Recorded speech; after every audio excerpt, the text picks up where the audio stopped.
नमस्कार विद्यार्थियों। पिछले वीडियो में हमने वीणी श्रृंगार के प्रथम अंक में यहाँ तक पढ़ा कि जो दुर्योधन है वो अहंकार के मद में डूबा हुआ श्री कृष्ण के द्वारा संधि विषयक जो प्रस्ताव है उसको अस्वीकार कर देता है। अब इसके आगे के प्रसंग के विषय में आज हम जानकारी प्राप्त करेंगे। आर्य जयेंद्र कहते हैं, अब महाराज क्या करना चाहते हैं? कंचुकी स्वयं ही कुमार महाराज के यहाँ जाकर उनके कर्तव्य को समझा सकते हैं, ऐसा कहकर चला जाता है और नेपथ्य में कल कल की ध्वनि के पश्चात अये अये द्रुपद, विराट, वृष्णि, अंधक और सहदेव प्रभृति मेरी अक्षोहिणी सेना के नायकों तथा कौरव सेना के अग्रगण सूरवीरों, आप लोग ध्यान दें। इस तरह की ये जो आवाज है वो नेपथ्य में सुनाई देती है। श्लोक है, यत सत्यव्रत भंग भीरु मनसा यत्नेन मंदीकृतम यद विस्मृतु अपि हितम संवता शांतिम कुलशेच्छता तद धूत अरणि संभृतम नृपसुता केश अंबर आकर्षणै क्रोध ज्योति इदम महत कुरु वने योधिष्ठिरम जम्भृते। क्या भाव है श्लोक का कि जिसे यत सत्यव्रत भंग भीरु मनसा, जिसे सत्य प्रतिज्ञा के उल्लंघन से भयभीत चित्त वाले युधिष्ठिर ने यत्नेन मंदीकृत प्रयत्न पूर्वक मंद किया था, यद विस्मृ अपहितम संवताम शांति कुलशता, और कुल की शांति के लिए जिस शांतिमान युधिष्ठिर ने जिस प्रसंग को भुला देना भी चाहा, कि जो भी प्रसंग हुआ था उस प्रसंग को युधिष्ठिर ने कुल में शांति बनी रहे इस इच्छा से भुला देना चाहा। नृपसुता केश अंबर आकर्षण, राजा की पुत्री द्रौपदी के केश तथा वस्त्रों के आकर्षण से धूत अरणि संवृत, धूत रूपी अग्नि में उत्पन्न, युधिष्ठिरम महत क्रोध ज्योति इदम जम्भृते कुरु बने, युधिष्ठिर की ऐसी महान क्रोध रूपी जो अग्नि है वो आज कुरु वंश में जम्भृते भड़क उठी है या फैल गई है। कि सत्य प्रतिज्ञा के उल्लंघन से भयभीत चित्त वाले युधिष्ठिर ने प्रयत्न पूर्वक जिस प्रसंग को भुला देना चाहा और शांति रखना जिनका स्वभाव है, ऐसे युधिष्ठिर ने अपने कुल में शांति बनी रहे, किसी प्रकार का विवाद न हो, ऐसा सोचकर भी जिस प्रसंग धूत आदि पीड़ा के प्रसंग को भुला देना चाहा। नृपसुता के शांबर आकर्षण, राजा द्रुपद की पुत्री द्रौपदी के वस्त्र तथा केशों को जिस धूत सभा में खींचा गया था, उस द्रौपदी के धूत रूपी अग्नि से उत्पन्न युधिष्ठिर का जो महान क्रोध है, आज वो मानो कुरुवंश रूपी जो वन है उसमें वो आग, क्रोध की या विद्रोह की जो आग है भड़क उठी है। इस विषय में यहाँ पर संकेत किया गया है। नेक्स्ट है जो भीमसेन है, सुनकर और हर्ष के साथ में भड़क उठे महाराज के क्रोध की ज्वाला बिना किसी अवरोध के भली भांति बढ़े।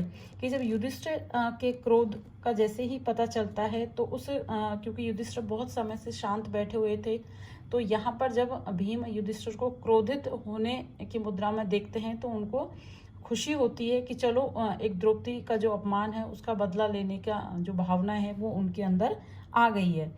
द्रौपदी नाथ इस समय भीषण निर्बोध के कारण असहनीय प्रलयकालीन मेघ गर्जन के सदृश गर्जन करने वाली यह रणभेरी यानी कि नगाड़ा प्रतिक्षण क्यों बजाई जा रही है?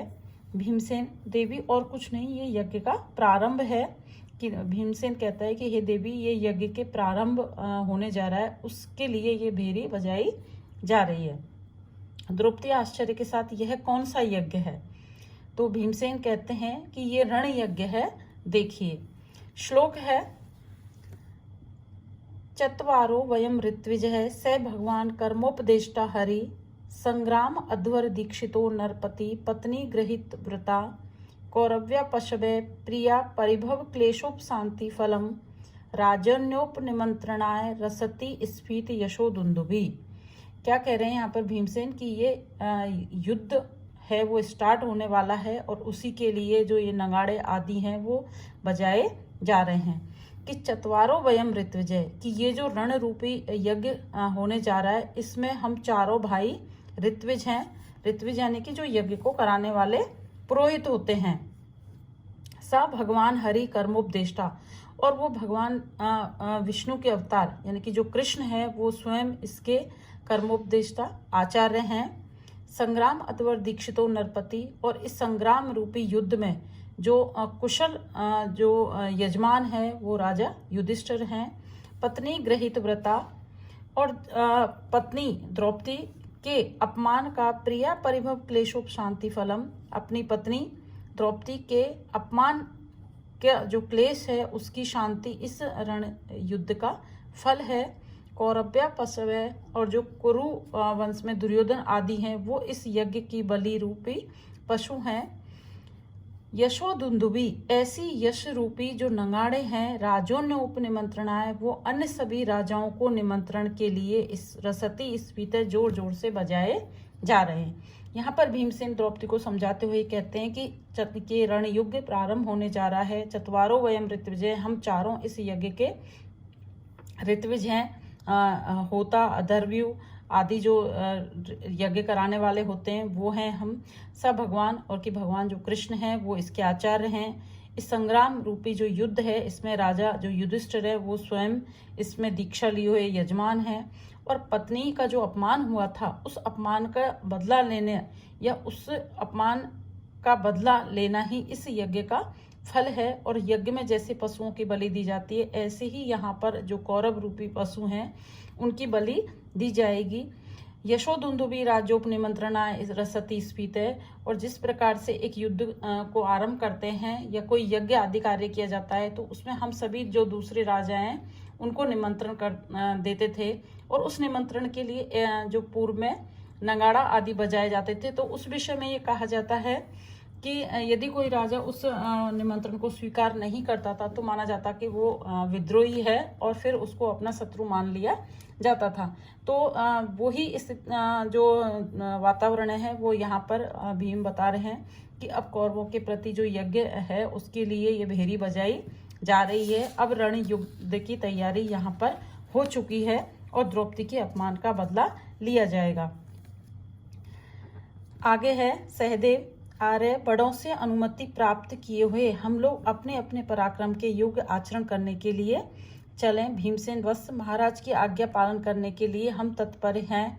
उठकर, और देवी अब हम कौरवों के वंश के विनाश के लिए जाते हैं। इस प्रकार कहकर वहां से निकलते हैं। जो द्रौपदी है वो आंसू भरकर कि स्वामी, असुरों के साथ युद्ध करने के लिए जाने वाले विष्णु के समान आप लोगों का मंगल हो, और माता कुंती जिस मंगल की आशा करती है वह भी आप लोगों का हो। इस प्रकार से सहदेव और भीम कहते हैं कि हमने द्रौपदी तुम्हारे जो मंगल वचन है उनको ग्रहण कर लिया है। द्रौपदी, नाथ युद्ध से लौटकर आप मुझे पुनः आश्वस्त करें। भीम, हे पांचाल राजपुत्री, अब मैं आपको झूठा आश्वासन नहीं दे सकता। देखिए श्लोक है, भूय परिभव क्लांति लज्जा विधुरित आननम अनिशेषित कौरव्यम न पश्यति व्रकोदरम। अनिशेषित कौरव्यम, कि कौरव वंश को या कौरवों को पूर्ण रूप से नष्ट किए बिना परिभव क्लांत अपमान से क्षुब्ध लज्जा वाले अपने इस मुख को व्रकोदरम न भूयम पश्यति, ये भीम दोबारा नहीं दिखाएगा। यहाँ भीम जब द्रौपदी कहती है कि यदि युद्ध हो जाए तो एक बार आप लौटकर मुझे आश्वस्त करना, इस चीज़ का विश्वास दिलाना कि दुर्योधन आदि का तुमने अंत कर दिया है। तो यहाँ पर जो भीम है वो द्रौपदी को ये कहते हैं कि जब तक मैं कुरु वंश के उन दुर्योधन दुशासन आदि को नष्ट नहीं कर दूंगा तब तक मैं तुम्हारे अपमान और लज्जा के उस से युक्त जो अपना मुख है उसको मैं कभी नहीं दिखाऊंगा। यानी कि मैं तुम्हारे सामने तभी उपस्थित होऊंगा जब मैं कुरुवंश का अंत कर दूंगा। यदि मैं अपने उस लक्ष्य को प्राप्त करने में सफल नहीं होऊंगा तो मैं द्रौपदी तुम्हारे सामने अपना मुख लेकर नहीं आऊंगा। यह भाव यहाँ बताया गया है। द्रौपदी यह सुनकर कहती है कि नहीं नाथ, आप लोग द्रौपदी के अनादर से अत्यधिक प्रज्वलित हैं। क्रोध वाले होकर अपने शरीर की उपेक्षा करते हुए नहीं घूमे, क्योंकि ऐसा सुना जाता है कि शत्रु सेना सावधानी के साथ विचरण करने वाली होती है। इस प्रकार से यहाँ पर द्रौपदी बताती है। नेक्स्ट है, भीमसेन कहते हैं कि हे श्रेष्ठ सुनिए। श्लोक है, अन्योन्य स्फालन भिन्न द्युप रुधिर वसा मास मस्तिष्क पंके मग्नानाम छंदनाम उपरि कृत पद न्यास विक्रांत पत्तौ स्फीता सृक्पान गोष्ठी रसद शिव अशिव तूर्य नृत्य कवंदई संग्रामे आर्णक व अंतः पयसी विचरतुम पंडिता पांडुपुत्रा। देखिए श्लोक का क्या अर्थ है। अन्योन्य स्फालन भिन्न परस्पर, अन्योन्य स्फालन भिन्न परस्पर टकराने से विद्वीर्ण द्वीप हाथियों के रुधिर वसा मांस तथा मस्तिष्क के पंख में मग्नानाम डूबे हुए चंदनाम उपकृत पदन्यास रथों के ऊपर पैर रखे गए विक्रांत पत्तों पराक्रमी पैदल सेना वाले स्फीता सृक्पान गोष्ठी की विपुल रक्त की पान गोष्ठियों में ध्वनि करती हुई शिवा अशिवाई तूर्य नृत्य का बंधकई अमंगलकारी श्रृंगाली रूपी जो कर्कश होती हैं, इस तरह की श्रृंगाली तुरही के अनुरोध से नृत्य करते हुए बिना धड़के शरीरों के ऐसे संग्रामी अंतः पयसी, ऐसे जो संग्राम में या ऐसे युद्ध रूपी अद्वितीय समुद्र के मध्य में या जल के मध्य में पंडिता पांडुपुत्रा, ये जो पांडव पुत्र हैं वो ऐसे युद्ध के बीच में विचरण करने में समर्थ हैं, या इस प्रकार की युद्ध की स्थिति होने पर भी वो पूर्ण रूप से युद्ध करने में समर्थ हैं।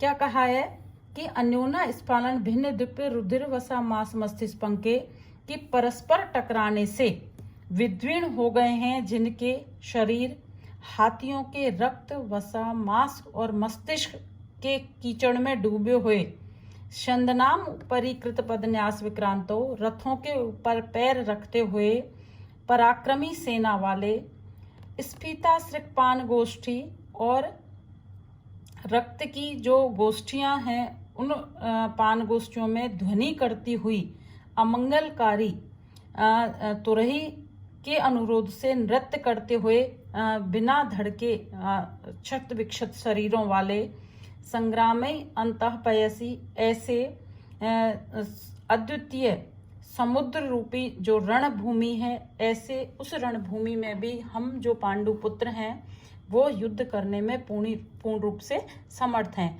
यहाँ पर जो भीम है वो द्रौपदी को यह आश्वस्त करना चाहते हैं कि चाहे कितनी भी विकट परिस्थिति हो, लेकिन पांडुपुत्र उन सभी स्थितियों में अपने शत्रु से बदला लेने में या युद्ध करने में सक्षम है। इस प्रकार से यहाँ पर वेणी संहार के प्रथम अंक समाप्त होता है। आगे के वीडियो में हम द्वितीय अंक के विषय में जानकारी प्राप्त करेंगे। धन्यवाद।